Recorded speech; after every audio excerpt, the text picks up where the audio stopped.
Hello everyone, my name is Weidong Li. In the next 5 minutes, I will talk about what I have learned and found during my Practicum. My Practicum course is called Asian Chinese Culture 101. This course is an introduction to Asian Chinese culture. The Chinese culture is one of the oldest and most complex cultures in the world. The culture of China has been influenced by Chinese long history and by its diverse ethnic groups. The main part of my course is focusing on Asian Chinese philosophies, because those value systems had a great influence on various aspects of Asian Chinese society, such as government, social and family relationships, art and architecture, etc. Understanding these philosophies will create a foundation for students to explore other aspects of Asian Chinese culture. The entire course will last 4 weeks with 4 modules, and 2 of the modules will have synchronized sessions by using Blackboard collaborative system. For my course design and development, I use the following methods to complete it. I use Blackboard design and Bloom's taxonomy to create my lesson plan for each module. I use stick and carrot system model of instructional design to build my entire course. I also use quality method rubric to evaluate my course design. This rubric helps me to check if I reach a good quality of designing an online course. Besides, I also use Ghanaian's 9 events of instructions when I build my synchronized session for my course. When it comes to assessment, I always try to come up with the questions that related to students' real-life situations.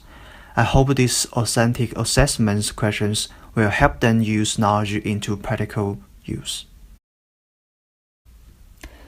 There are a lot of connections to EDE 484 and 486 during my practicum experience. Bloom's taxonomy and Dick's carrot system model are the first 2 methods I use, because I think Bloom's taxonomy gives me a real good rubric to build connections between my course activities for each module, and Dick and carrot system model, as I said before, guide me how to build each part of the course. I remember the 7 principles for good practice and 10 core learning principles very much because these principles remind me all the time that every details of my course and instructions should match these principles. For other connections, I remember pre-existing knowledge is important because it helps students to make connections between their experience and the new knowledge.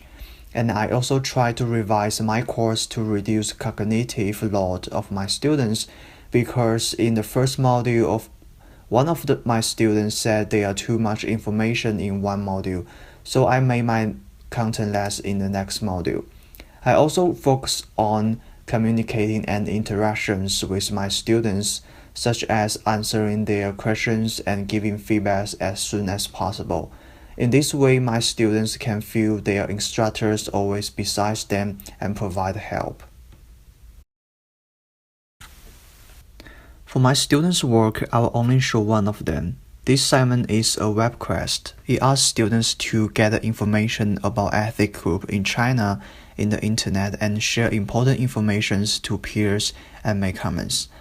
I was surprised by how they finished this assignment. Lots of students use words, pictures, and videos to show what they have found. This is beyond my expectations, and you can find that in the left, one of my students introduced a special language and music in this ethnic group, and on the right side, students are communicating and making comments.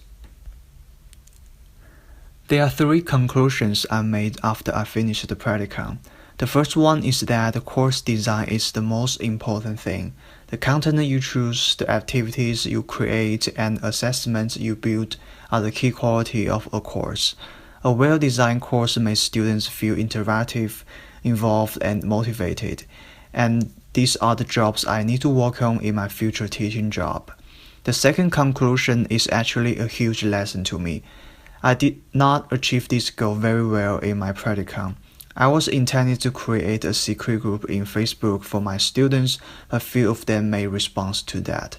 I think in this online space, they can share interesting knowledge about Chinese culture, and it is also a good place to build relationships.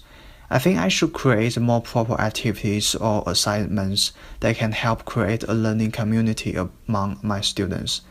The last finding is about Blackboard learning system. I don't really enjoy using Blackboard on teaching and learning. The web design is not virtually pleasing, and the way it delivers content is not interactive. So I think as an educator in digital time, it is important for us to use new technologies to design our course, and that motivates me to work on other e-learning course design softwares. Thank you everyone and have a nice day.